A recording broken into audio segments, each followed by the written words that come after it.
Olá, tudo bem?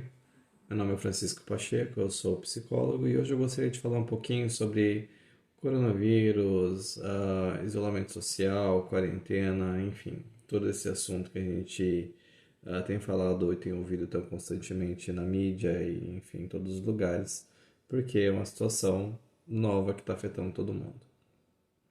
Eu acho necessário, antes de começar a falar de saúde mental, falar um pouco sobre o vírus em si. A gente sabe que é um vírus que se assemelha muito a uma gripe, realmente, os sintomas se assemelham de uma gripe.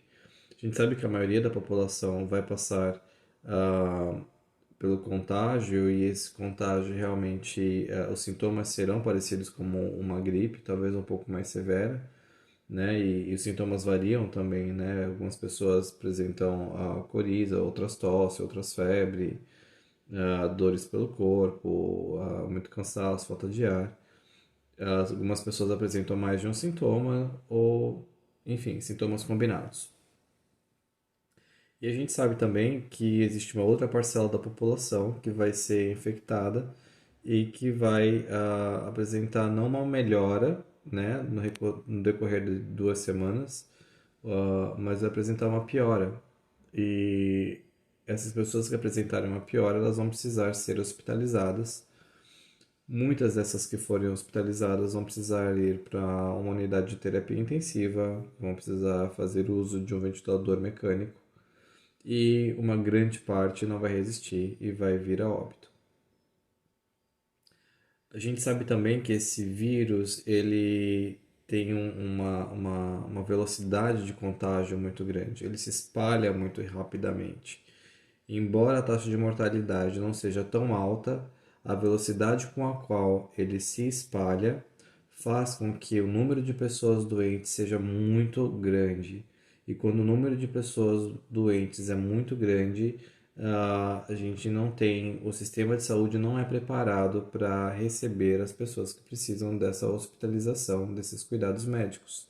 Não nesse número tão acima do esperado, do normal, né? Então, por que eu estou falando isso? Para a gente poder entender um pouco pelo que estamos passando nesse sentido de quarentena, nesse sentido de isolamento horizontal, né? O mundo inteiro está usando essa prática, alguns lugares com mais sucesso, outros com menos sucesso, mas por enquanto é a única coisa que se pode fazer para que não haja uma sobrecarga no sistema de saúde. Como eu falei agora há pouco, quanto mais pessoas estiverem doentes, quanto mais pessoas necessitarem de serem hospitalizadas, né, e quanto mais rápido isso acontecer, mais difícil vai ser conter esse vírus, mais difícil vai ser tratar dessas pessoas e mais difícil vai ser ter sucesso no tratamento dessas pessoas. Então, quando é pedido para que nós fiquemos em casa, para que nós evitemos sair ao máximo, para que ah, possamos fazer a higiene de uma maneira correta e eficaz, se estiver na rua usar álcool gel, se estiver chegando em casa ou mesmo em casa, estar lavando as mãos com água e sabão, enfim. Todas essas medidas que estão aparecendo na mídia constantemente, quando é pedido que nós façamos isso, é exatamente não só para não adoecer, mas é para evitar que muitas pessoas adoeçam ao mesmo tempo, para evitar que muita gente procure o hospital.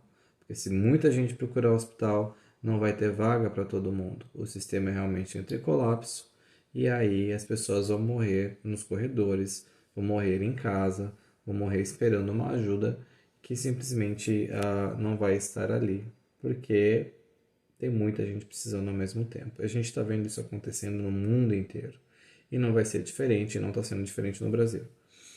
Dito isso, né, eu entendo também a necessidade de a gente preservar a economia ou de pelo menos tentar fazer de retomar a economia, né?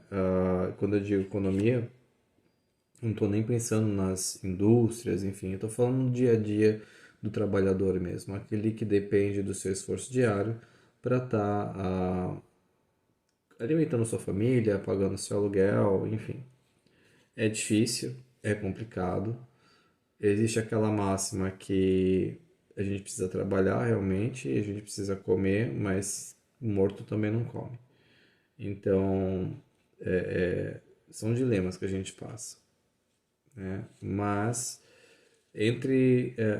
quando a gente fala de salvar a economia, quando o governo principalmente fala de salvar a economia, ele não está falando exatamente de você que vai pegar o trem, o metrô ou o ônibus, que vai ah, se sujeitar a passar por diversos focos e possibilidades de ser contaminado, contaminar a sua família, sobrecarregar o sistema de saúde e morrer numa fila de atendimento.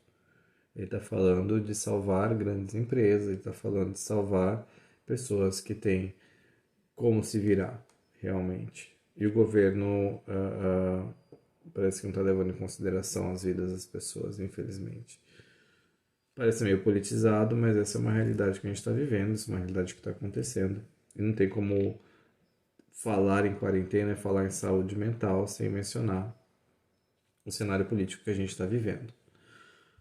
Dito isso tudo, como anda a saúde mental das pessoas? Pelos relatos que nós temos recebido, né, da comunidade de psicologia.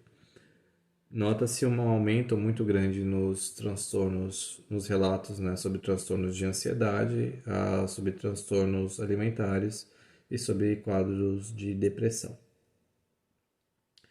Ahn, Existem algumas, não vou dizer dicas, mas existem algumas coisas que nós podemos fazer para tentar minimizar os danos, né, ou minimizar as consequências, os resultados dessa situação que a gente está vivendo. Eu digo isso psicologicamente.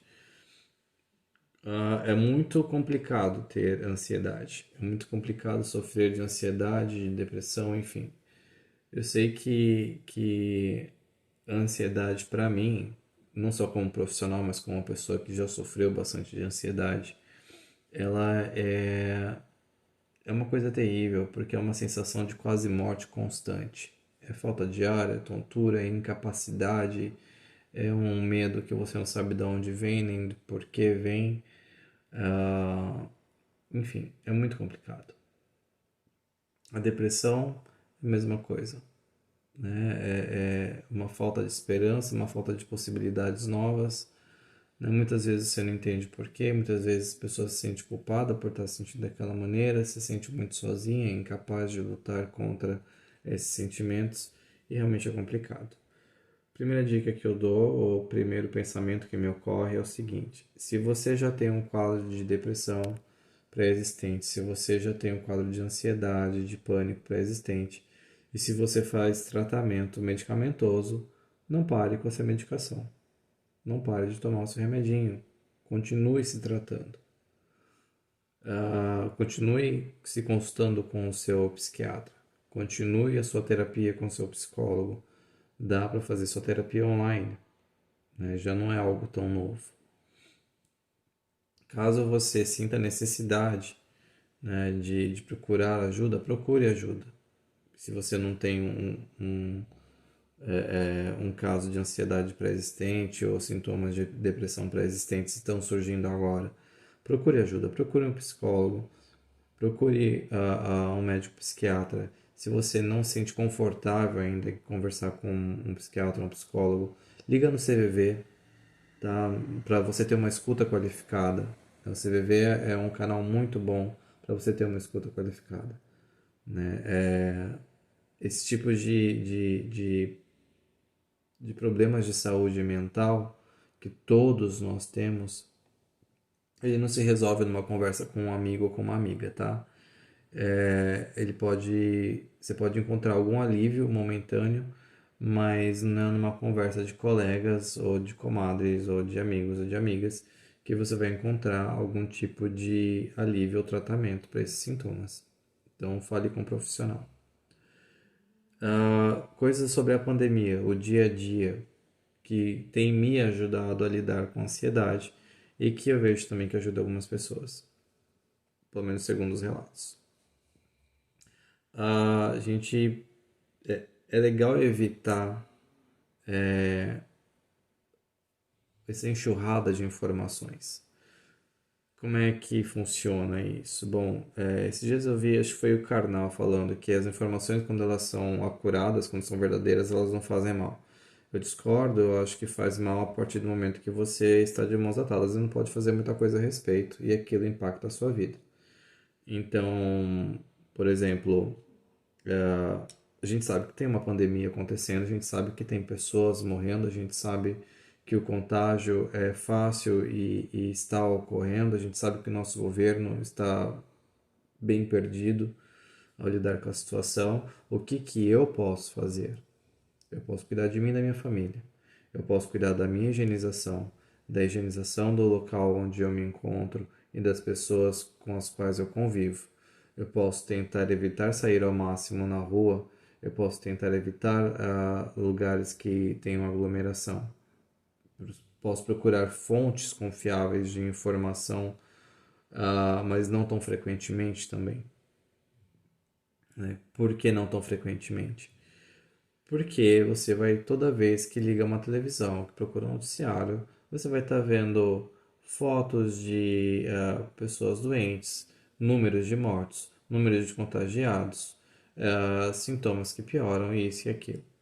Né? E isso não muda a sua vida para melhor nesse momento.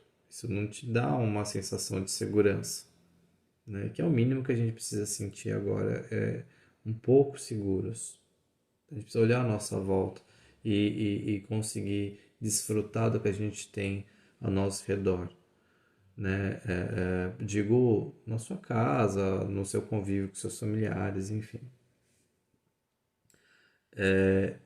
Uma vez que a gente evite isso também, evitar espalhar e repassar esse tipo de notícia.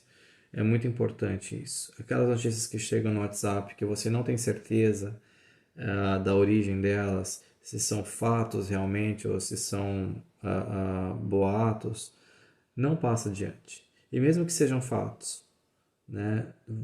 Por que passar adiante se é uma coisa que é catastrófica? Né? Primeiro, a gente não deve passar uma informação que não é científica adiante. Segundo, se há uma catástrofe, digamos que você passe uma imagem de sei lá quantas covas sendo cavadas para esperar pessoas que estão morrendo ou vão morrer. E essa sua mensagem, essa foto, passa de WhatsApp para WhatsApp e chega nas mãos de uma pessoa que está infectada com coronavírus, que está de quarentena em casa, né? Ela se vê naquela situação doente, com o mesmo vírus, e está vendo covas serem abertas. O que vai se passar pela cabeça dela? Você acha que isso vai fazer bem para a saúde mental dela? Para a saúde física? Você acha que vai fazer bem para a saúde de uma pessoa que tem síndrome do pânico ou que tem transtorno de ansiedade? Com certeza não. Então, evitar repassar esse tipo de notícia já é um ponto legal. Existem outras coisas. Eu acho que organizar a sua rotina no dia a dia. Então, acho que vou ter que fazer outro vídeo para falar de trabalho. Mas do dia a dia normal, assim, sem contar do trabalho. Ah, pega um papelzinho e coloca um horário para acordar, um horário para fazer seu de jejum, um horário para fazer sua higiene, um horário de lazer, um horário de exercício físico, seja o exercício que for. Pega um vídeo do YouTube, faz um alongamento, começa a fazer uma yoga, né? Um horário do lazer para você ver algo leve na TV ou ver algum seriado, algo que te traga uma sensação gostosa de relaxamento e de paz. São tempos difíceis, são tempos que a gente está precisando reaprender a viver e a conviver com as pessoas. Se coloque no lugar das pessoas que estão junto com você. Como é que está sendo para sua esposa essas notícias, essa nova realidade? Como é que está sendo para o seu esposo? Como é que está sendo para os seus filhos? Para sua mãe, para o seu pai, para os seus sogros? Como é que está todo mundo recebendo essa nova realidade? Tente se colocar no lugar do outro, né? Essa quarentena, essa pandemia, essa possibilidade de morte tão factível não está acontecendo apenas com você, né? Seja empático. E é isso aí, gente. Até mais.